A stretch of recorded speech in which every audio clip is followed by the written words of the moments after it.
Et salut à tous, on se retrouve pour une nouvelle vidéo, mais avant de rentrer dans le vif du sujet, j'ai quelques petits trucs à vous raconter. Alors comme vous avez déjà dû le voir sur la chaîne YouTube de Yubel Yuki, si c'est pas le cas je vous mets le lien dans la description, je suis allé à Fréjus chez Geekland pour faire un opening de booster de la nouvelle extension avec Yubel. Mais le fait est que j'avais récupéré des displays pour moi aussi évidemment, et je me suis dit, ah, je vais faire aussi un pack opening sur ma chaîne. Mais le problème, c'est que, en plein milieu de ma vidéo, en tout cas en plein milieu du record, mon portable est décédé, mort. Mais quand je dis décédé, c'est totalement écran noir, plus rien, impossible de s'en servir. Donc, la vidéo, pas de pack opening. Tant pis.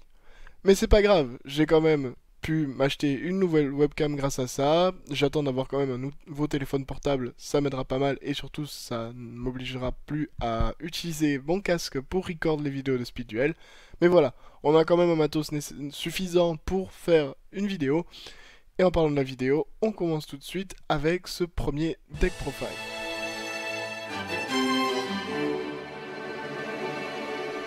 Donc aujourd'hui on va parler d'un deck zombie avec évidemment Bones de Duel Monster. Alors, il y a plein de manières de jouer le deck zombie honnêtement avec cette nouvelle extension. Il y a la méthode de crâne serviteur, il y a peut-être d'autres versions, plus contrôle, etc. Mais ici je vais vous présenter la version qui m'a moi le plus frappé directement quand j'ai vu les nouvelles cartes. C'est une version plutôt agressive, beatdown, et on va voir ça tout de suite. Alors on commence d'abord avec évidemment la skill card. Donc c'est Ectoplasmic Fortification en anglais. Donc cette carte est très simple, elle dit qu'une fois par tour, vous pouvez, si vous avez un monstre zombie sur le terrain, donc ça veut dire face recto, vous pouvez mettre un compteur sur cette carte. Plus vous avez de compteurs, pour chaque compteur sur cette carte, tous vos zombies gagnent 100 d'attaque et perdent 100 de défense. Et ce qui est super cool aussi, c'est que cette carte, elle n'est pas dans vos zones carte magie et piège. Elle est sur le côté en compétence, donc elle ne peut pas être détruite. Par contre, le point négatif, il y en a un quand même, un vrai point négatif, c'est que tous les dégâts que vous prenez impliquant un zombie, donc dégâts de combat évidemment, sont doublés. C'est un peu gênant, mais pas très grave, vous allez voir. Donc comme j'ai dit dans ce deck, on va jouer des zombies, et on va commencer par les zombies les plus forts. Donc, double coston. Alors, c'est sûr que cette carte de base, elle est là pour faire des sacrifices, pour invoquer par exemple le magicien sombre. Mais c'est aussi, pour l'instant, le zombie le plus fort qu'on a. Je rappelle, 1700 d'attaque, 1650 de défense. Donc une très bonne carte. Pour vous donner l'idée, juste avec la fortification ectoplasmique tour 1, vous êtes à 1800 d'attaque, ce qui est presque genre, le meilleur monstre à mon avis qu'on a pour l'instant en termes d'attaque 4 étoiles. Donc voilà, une très bonne carte dans ce deck.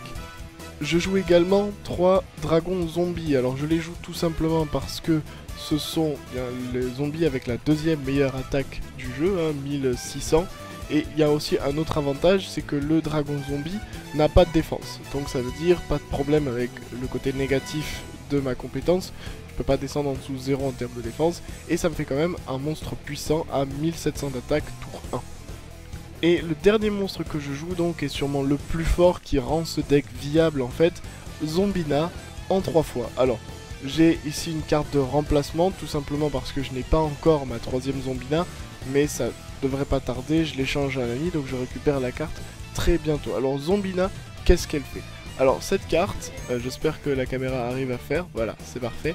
Donc cette carte, elle dit que si en votre possession elle est détruite par votre adversaire, vous pouvez cibler un monstre de votre cimetière de niveau 4 ou moins et l'invoquer spécialement. Donc c'est très fort avec le deck zombie parce que ça vous permet de cycler vos zombies et de les faire revenir tout le temps. Et ça a quand même 1500 d'attaque tour 1 avec la compétence, donc c'est pas plus mal. Je tiens à en profiter pour préciser que, comme vous le voyez, cette carte ne dit pas un monstre zombie pour l'invocation spéciale. Donc cette carte, elle sera très utilisée même hors des decks zombies. On peut penser potentiellement à Protecteur du Tombeau, etc. Mais encore bien d'autres decks. Ensuite, on passe aux cartes de magie. Et en carte de magie, je joue 3 pyramides des merveilles. Alors cette carte, vous devez la connaître potentiellement grâce au TCG. Elle dit tout simplement que tous les monstres zombies que vous contrôlez vont gagner 200 points d'attaque pour chaque monstre contrôlé par votre adversaire. Donc vous pouvez au maximum monter à 600, mais c'est quand même pas mal. Et le deuxième effet qui est très fort, c'est que si un monstre zombie que vous contrôlez, et seulement cette carte, va être détruit, peu importe comment, vous pouvez envoyer cette carte au cimetière à la place. Donc ça vous permet potentiellement de faire survivre une carte, etc. Donc très très bien en combo avec le deck.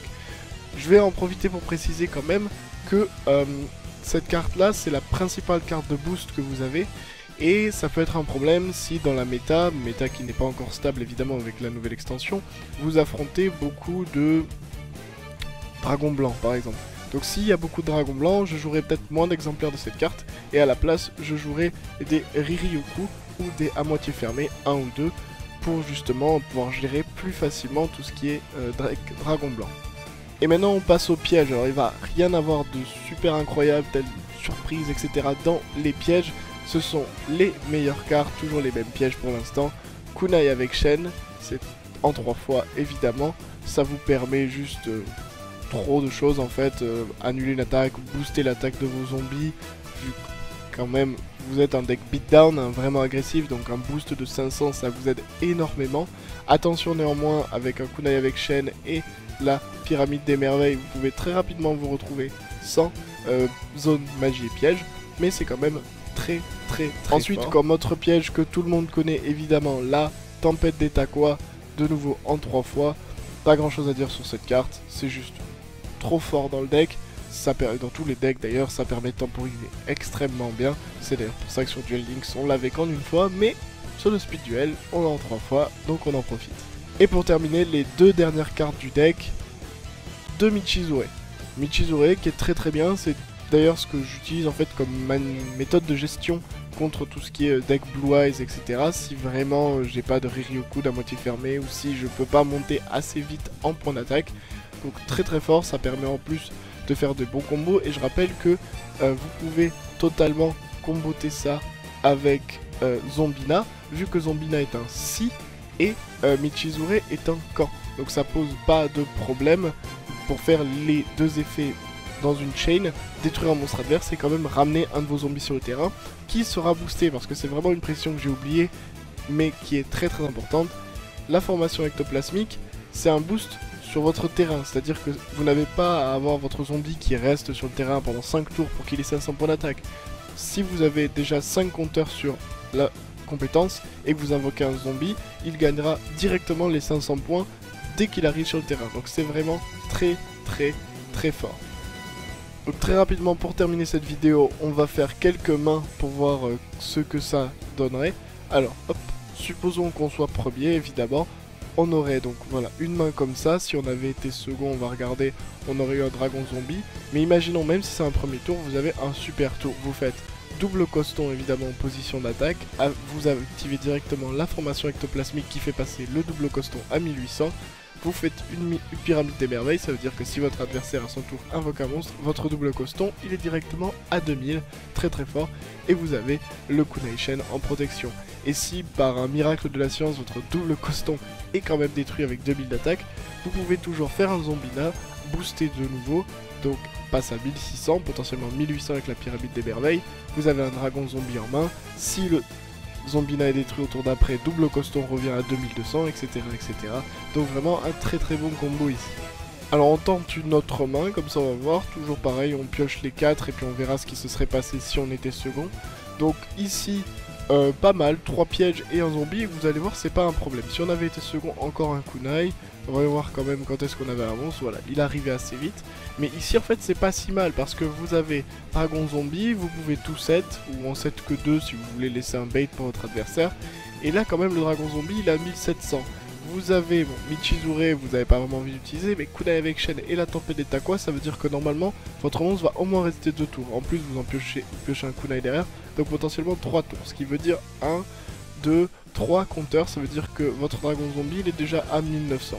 Alors je dis pas qu'il n'y a pas des decks qui peuvent passer au-dessus, mais honnêtement, à part des decks fusion de Joey qui montent très haut, et dans ce cas là, Michizure, ou le deck dragon blanc qui, on va pas se le cacher, est extrêmement fort, normalement vous êtes quand même vraiment pas mal. Vous pouvez aussi avoir des problèmes contre les decks renoncés, mais de nouveau vous pouvez quand même temporiser. Franchement vous avez des armes contre tout et ça c'est quand même une bonne main de départ. Alors il y a évidemment des briques, hein. Vous pouvez commencer, vu que vous jouez 9 monstres, vous pouvez quand même commencer avec que des pièges et que des magies. Ce qui est gênant avec ce deck parce que vous voulez absolument avoir tour 1 zombie, mais vous vous débrouillez quand même pas mal, il y a vraiment de bonnes cartes dans ce deck. Et moi, après l'avoir testé un peu comme ça, il tourne vraiment pas mal. Et voilà qui termine ce premier deck profile de la nouvelle extension de Speed Duel. Alors, je vous ai évidemment ici montré ma liste entre guillemets optimisée, je suis pas encore sûr, peut-être que je ferai des changements dans le futur et je vous tiendrai au courant. Mais voilà, il y a quand même pas mal de changements à faire, vous n'êtes pas obligé d'avoir 3 Zombina pour que ça tourne quand même pas mal, les Michizure ne sont pas indispensables non plus. Donc voilà, c'est un deck qui est vraiment pas cher, hein. Il y a beaucoup de communes ici, ou de cartes de deck de structure même, donc vraiment c'est pas si cher que ça pour les avoir. J'espère que la vidéo vous aura plu, si c'est le cas n'hésitez pas à vous abonner, activer les notifications, me suivre sur Twitter, Instagram, etc. Je vous dis à très bientôt pour une nouvelle vidéo, c'était Ankara, and I'm out.